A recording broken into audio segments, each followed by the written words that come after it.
Hello everybody, my name is Shai. Today I'm very happy to talk about series of speaking English well.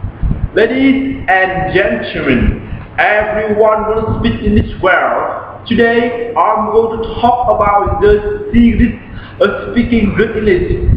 If you want to speak good English, there are several things you must do. You must keep on practicing. You must keep on working hard. You must keep on making mistakes. And you must keep on losing pain. You learn to speak only by speaking. So the most important skill to speak English while speaking. Speak as loudly as possible, speak as clearly as possible, and speak as quickly as possible. The more you speak, the better your English will be. The more mistakes you make, the more progress you can make. The other secret good English, everyone can make it, everyone can be speaking genius. Thank you for coming. See you next time. Well.